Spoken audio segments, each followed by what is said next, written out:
Okay, so today we had our lesson at the local primary school in St Joseph's. I had a primary 6 7 class and we were looking at rainforests. So my lesson was a balloon debate on the different layers of the rainforest and how important each of these layers were in the overall running basically of the rainforest. So I think my lesson went quite well. I think I pitched at the right levels. I didn't realise that they had done quite a lot of work on the layers before, so if I was able to change anything, I'd maybe have contacted the school first to just see what the children had already done. So it was kind of more of a revision, and I don't think they'd ever done debating before either, so that was a bit new for them. I think the lesson went quite well.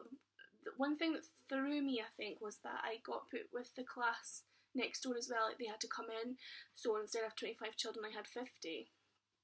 So I think I was prepared, well, I wasn't prepared for that to happen, but I had enough copies of everything so that if that did happen, not that I even considered it, but that I had enough copies of my worksheets to be able to put them into groups and work through it. There was a lot of children, however, and I think that my timing got a little bit, I don't think I timed, I think I kind of, I don't know, I accounted for having 25 children and the time it would take to get through all the groups if I had 25 children, but because I had 50 and there was more groups of children, it took quite a long time to get through all the arguments, and that was quite tricky. It was quite challenging to kind of get the timing right, and there was more children in the other class, I think it was the primary 6 class, who hadn't done the layers of the rainforest, so really it was quite difficult for them.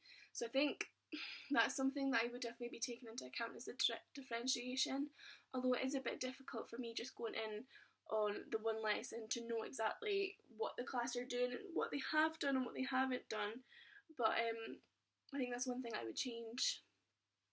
The lesson itself went really well. I started off with an interactive quiz just so I can gauge what the children knew and get them a bit excited and engaged for it. And then we had just a quick PowerPoint where we discussed all the different layers of the rainforest and what you found there and things like that. So what organisms lived there, things like that. And then we spoke about the importance, and then I had sheets that I gave to the children and they had to go and make their own arguments and things. And then we did a balloon debate, which went really well. It's just a pity that the time ran out, but it went really well, I feel. But yeah, I think it was a good lesson. It kind of showed me that you don't really know what's going to happen. So it could be that one day you're in just preparing for your 25 children and you get another 25 and you don't have anything to do. So I think that showed me quite well. It also showed me debate in action, because we had been doing it. We'd done a debate in the science class in the elective, and doing it with children where they had a bit of time to kind of look at their arguments and they knew a bit about it anyway. That was quite interesting, and it was interesting to see how the approach could work. So I think for the approach for my assignment, I'm going to be looking at investigations, but it just shows that the different approaches, when you have sort of limited time, what you can just put together. So overall, I think the lesson went really well. The children seemed to enjoy it. It kind of threw me in at the deep end, which made me think that I can actually do it. So yeah, it's a lesson that I would kind of look forward to doing again.